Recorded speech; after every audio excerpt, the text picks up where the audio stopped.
যদি কেউ কোনো বেনিফিশিয়ারি যদি 2000 টাকা দিতে পারে তাইলে লোনটা হয়ে যায়, আর কোনো বেনিফিশিয়ারি যদি 2000 টাকা দিতে না পারে তাইলে লোনটা হয় না। কার মাধ্যমে এটা টাকাটা লেনদেন হয় মনে করছেন? এটা তো ওইখানে লোক আছে, অনেক লোক আছে যারা তাইনের বাইরে থেকে লোক রাখছে, চালায় মুন্ডা রাখছে, তাইনের এটা বিতর্কত হয়। এটা তো সরাসরি হয় না, এটা তো গোপনে হয়। আর কোনো গ্রাহক যদি দাদা আমার 11 টাকা ঢুকছেন তাইনে দুর্ব্যবহার করে, এটা যে সময় নেই বই আপলোড করতে, এখন সময় নেই, এখন সময় নেই, এমন তো ছিল না আগে। এখন তো এমন ছিল মানে না। উনি আসার পরে এই ধরনের উনি আসার পরে থেকে এমন হয়েছে। আর উনি সবসময় রাজনীতিক একটা লেভেল খেলতে চায়, রাজনীতিক কথাবার্তা আনে, কিন্তু ব্যাংকে তো কোনো রাজনীতিক নেই। আজকে আমরা জিজ্ঞেস করতে গেছিলাম দাদা এই লোনগুলো কেন এত দেরি হয়, কিন্তু এই আমাকে দেখার পরে ভাই ওনাকে কেন আনলেন, ওনাকে কেন আনলেন, সে এমন ব্যবহার করে।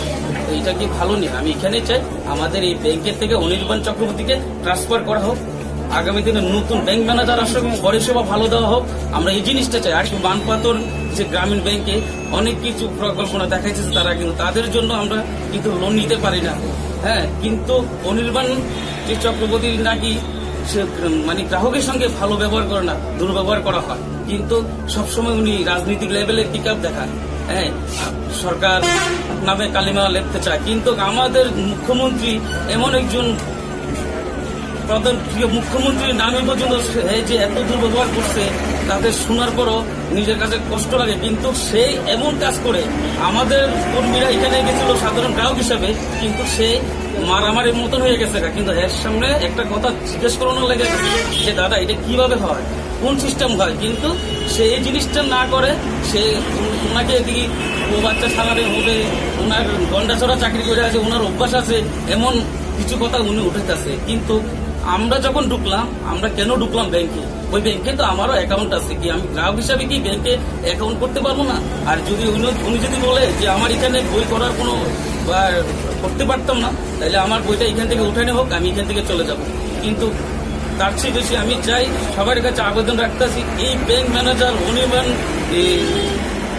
চক্রবর্তীকে এখান থেকে ট্রান্সফার করা হোক। কিন্তু তার জন্য এই ব্যাংকের গ্রাহকরা অনেক কষ্ট পাইতেছে, অনেক গ্রাহক এখান থেকে চলে গেছে, অনেক শান্তির বাজার গেছে, স্টেট ব্যাংকে গেছে, কারণ কেউ বিলুনিয়াতে গেছে, কারণ তাইনের ব্যবহারটা ভালো না। এই বলে আমি এখানে শেষ করি। বিনা নোটিশ জারি না করে, মানে লোন যারা নিচ্ছে তাদেরকে বিনা নোটিশ জারি করে, কি বিনা নোটিশ না দিয়ে তাদের টাকা বা তার অ্যাকাউন্ট থেকে টাকা কেটে নিচ্ছে। কোনো বলছে না যে আমাদের এই ঋণটা নিয়েছি বা আপনি এই ঋণ নিয়েছেন, আপনার এই নোটিশ, আপনি এত টাকা দেন বা কোনো কিছু না, ডাইরেক্টলি টাকা কেটে নিচ্ছে। কোনো ওইভাবে কাটছে।